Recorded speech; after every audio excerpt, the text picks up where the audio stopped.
For Coach Tittman, I know you're focused on football right now, but tell me about this basketball team for Snider that you got coming back this year. This basketball team this year, I mean, we lost a lot of key guys to our team last year, 6 seniors. So this team will carry on to be heavy on the defensive side this year. So we'll be very aggressive. As far as this Snider team goes, who are some of the guys that are going to have to step into bigger roles for the Panthers this upcoming season? We have Quaylen Clopton, we have Keyron Billingsley, my little brother, we have Lincoln Ferguson. Those guys will be wanting to play hard this year. We got hungry guys that's wanting to play good for J. Roush. You take a look at last season. For the group of guys like yourself that are returning, what do you learn from last season that you can build upon this year?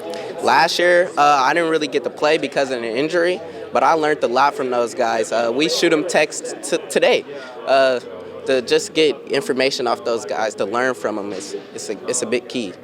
What do you think would surprise people about this Snider basketball team this upcoming season? We'll be a very small team, so we like to play fast this year.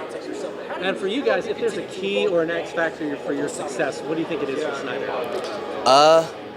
I'll say we have to execute and play hard on defense.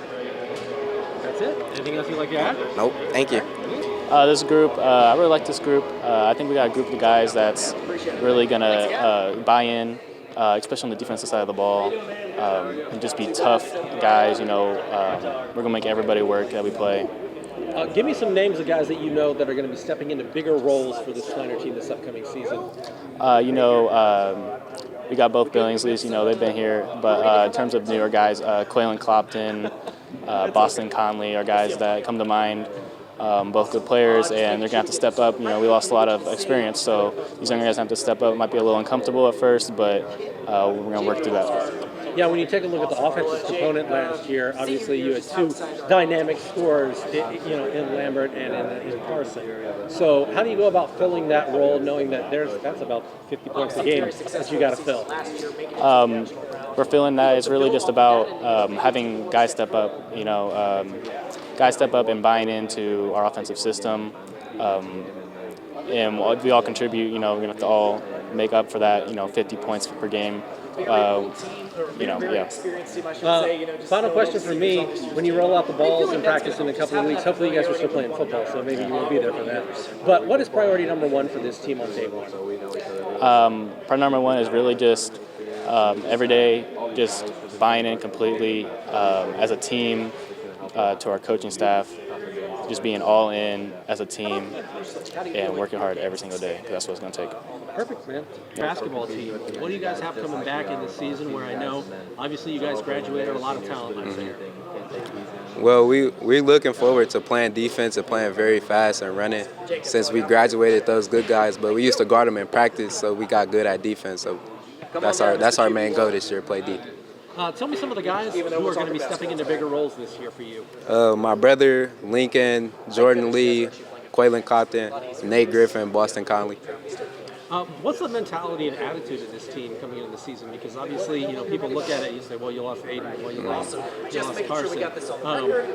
What's the attitude of this team, knowing that you have some big holes to fill, but also that gives other guys opportunities to play? Yeah, we're definitely the underdogs, but we kind of like that. We just ready to show what we could do and showcase how we could play, and don't focus on the seniors, just us, our time now.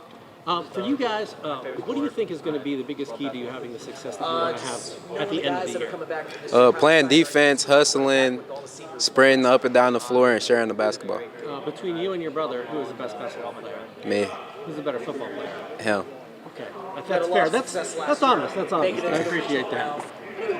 Well, we're excited in the sense that we have some seniors who will be ready to have those roles and who have sacrificed and ready to kind of take on the expectations and the leadership that is Snider basketball. We're also returning the coach on the floor, Keyron Billingsley.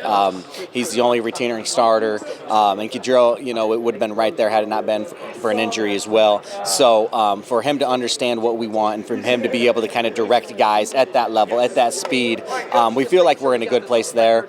We should be a better defensive team just by personnel and general commitment to it. At the same time, to your point, we'll kind of have to manufacture a little more offense this year. Yeah, when you guys roll out the balls for practice for the first time for real in 2 weeks, what is priority number one for you guys, knowing your personnel? And there'll probably be some football guys that aren't ready to be out there. Right.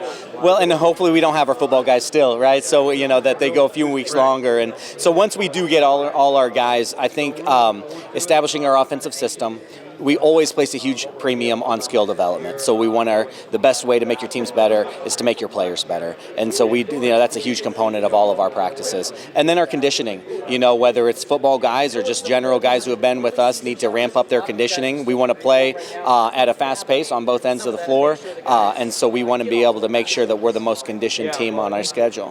What do you think some of these guys that are going to be stepping into bigger roles, what do you think they learned from watching the guys in the last couple of years to be able to compete on the SAC championship type level? What do you think they draw from that? I think it's habits, preparation, what it takes to succeed, not just but every night, what it takes to succeed at a high level in a big crowd in March, to be able to execute when the pressure's on, and to be able to rely on the habits that got you there. For you guys, what is it going to be that makes you guys a dangerous team by the end of the season? Obviously, you're going to blend some of these guys in together, but what's going to make you guys dangerous by the end? I think what's going to make us the most dangerous is the idea that it's going to be a true team effort. You'll never know who's going to have the big scoring night or who's not going to, or who's going to have a big role, who's going to step up. But, it's the true synergistic nature of we're hoping to be better together than what any one of us could be on our own. And because of that, I think that we could achieve things that many thought we couldn't. Anything else you'd like to add? That's it, man. All right, brother.